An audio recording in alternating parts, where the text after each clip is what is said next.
A primavera está a chegar e com ela novos ritmos de leitura. Leia artigos de opinião e receba acesso antecipado a todos os episódios de Podcast Plus. Acompanhe a atualidade ao minuto. Assine hoje o Observador com até 58% de desconto e habilite-se a ganhar uma tote bag e um voucher da Livraria Almedina. Tudo em observador.pt. Horas.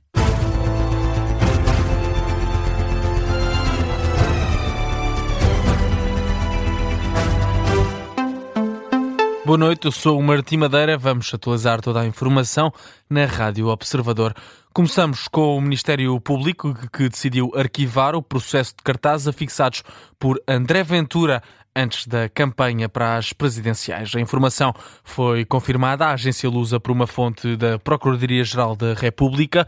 Em causa estão os cartazes que diziam que isto não é o Bangladesh, ou com referências à comunidade cigana.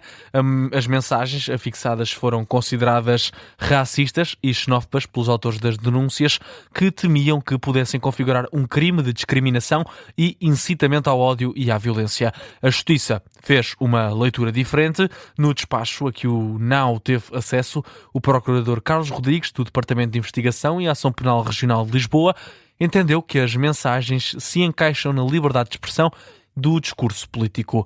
O inquérito, aberto a 11 de novembro pelo Ministério Público, está agora arquivado. A autarca de Alcácer do Sal queixa-se de que o município ainda não recebeu 1 cêntimo de ajuda para a reconstrução das casas afetadas pelo mau tempo e junta-se a outros presidentes de Câmara na indignação perante as palavras do Ministro da Economia e Coesão Territorial. Manuel Castro Almeida admitiu que o processo de apoios à reconstrução das casas não está a correr bem e responsabilizou as autarquias pela demora na avaliação. Ora, Clarice Campos rejeita essas declarações, diz que é um processo complexo e convida Manuel Castro Almeida a ir ao terreno para verificar o trabalho que é feito.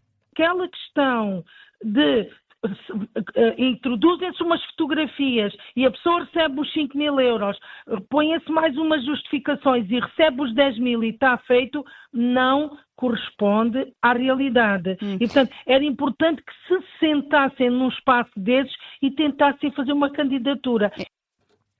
A autarca diz ainda que o cenário é mais preocupante no município de Alcácer do Sal. Em Alcácer isto ainda é mais grave.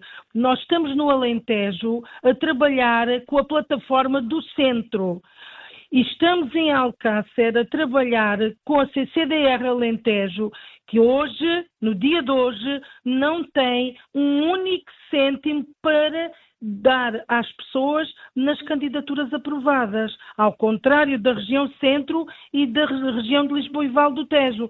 Ainda hoje, mais de um mês depois, quase 2 meses depois, nós não temos um cêntimo na região Alentejo. A autarca Clarice Campos recorda que têm sido os municípios a estar na linha da frente e a enfrentar as consequências das intempéries. Também foram declarações de Clarice Campos à Rádio Observador.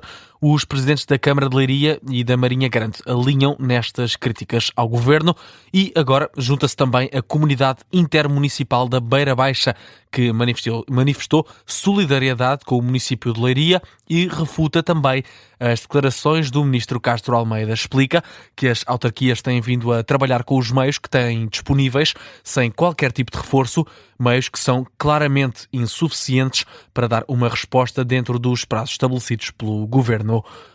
António José Seguro tem esta quinta-feira a primeira reunião semanal com Luís Montenegro.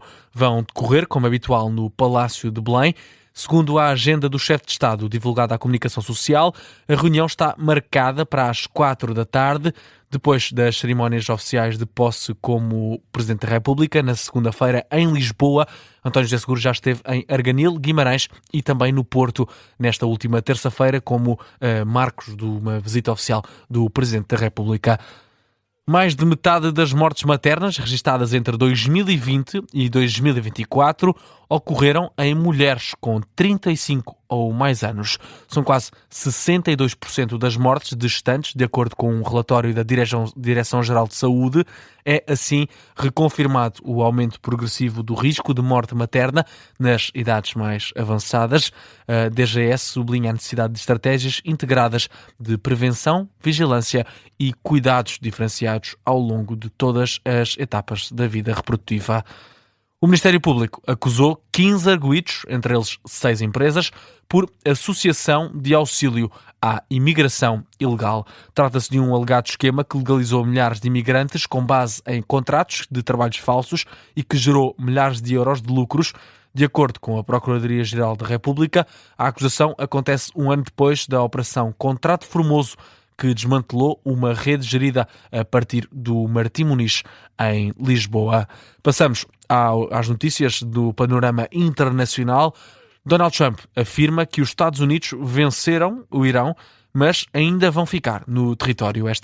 Durante esta noite de quarta-feira, num comício no Kentucky, e depois de várias declarações contraditórias, Donald Trump afirma agora que só sai do Irão quando o trabalho estiver concluído. Não queremos sair antes da hora, não é? Temos de terminar o trabalho, certo? Nos últimos 11 dias, o nosso exército praticamente destruiu o Irão. É um país difícil. A Força Aérea Iraniana desapareceu. Desapareceu totalmente. Isso levou cerca de 3 horas. Donald Trump afirma que os Estados Unidos também destruíram todo o potencial nuclear iraniano desde a primeira hora, mas avisa que ainda assim não vai cometer o erro de sair mais cedo deste conflito. Ainda falando sobre este conflito, no Líbano morreram 12 pessoas na sequência de ataques israelitas a este e a sul do país. Uma informação avançada pelo Ministério da Saúde libanês.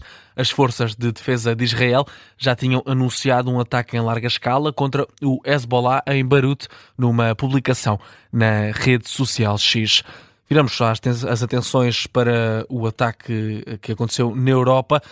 3 suspeitos do atentado contra a Embaixada Americana na Noruega são de origem iraquiana. São 3 irmãos que residem em Oslo, é o que adianta a polícia local. Os 3 suspeitos, que têm aproximadamente 20 anos, foram detidos e não têm quaisquer antecedentes criminais. Vão ser levados a tribunal nas próximas horas para serem interrogados. Falamos também da tragédia que aconteceu esta terça-feira na Suíça. Um português está entre as vítimas do incêndio num autocarro que matou 6 pessoas e fez 5 feridos no país. É o que adianta o Ministério dos Negócios Estrangeiros. O acidente aconteceu perto de Friburgo, na Suíça. As autoridades adiantaram hoje que o incêndio foi causado por um homem alegadamente perturbado que se imolou. Estão afastadas as motivações terroristas. Ao que tudo indica, de acordo com as autoridades locais, o português era o motorista deste autocarro. Também o Presidente da República, António José Seguro, já prestou as condolências e lamenta a morte do português na Suíça através de uma nota publicada no site oficial da Presidência da República.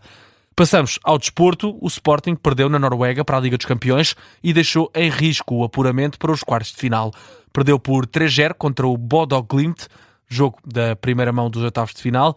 No final da partida, o treinador do Sporting, Rui Borges, diz que faltou atitude e disponibilidade física à equipa. Falta de energia em muitos jogadores. Fomos-nos deixando abater no sentido de não conseguimos. Entramos bem até na primeira parte, logo ao início do jogo, e depois fomos perdendo ali fomos criando alguma desconfiança. Faltou-nos timing e expressão, porque essa atitude competitiva não estava na energia que devia estar. Fomos ficando frustrados um pouco em termos até coletivos de equipa, e deixámos o adversário ir crescendo naquilo que era chegar ao nosso meio campo ofensivo, ao nosso meio campo defensivo. Rui Borges em declarações à Sport TV. Já o treinador do Bodo Glimt, Kjetil Knudsen, considera que o segredo da vitória foi a forma como os jogadores construíram o jogo. Acho que, sobretudo na primeira parte, fomos muito bons a livrar-nos da pressão do Sporting. Senti que controlámos o jogo já no segundo tempo. Acho que poderíamos ter matado a partida, mas abrimos muito mais o jogo. Perdemos a bola e demos ao Sporting muitas oportunidades de contra-ataque. Não era necessário, porque senti que controlámos muito bem o jogo. Mas esta foi apenas a primeira mão. Estamos ansiosos pela próxima semana e vai ser um jogo difícil.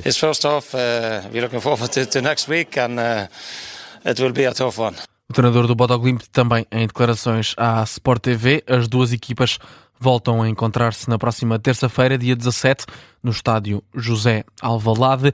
A partida tem apito inicial às 5h45 e pode acompanhar este jogo na Rádio Observador, que vai contar com relato e análise. Notícia de fecho deste jornal. A informação regressa às 2h30. Até já.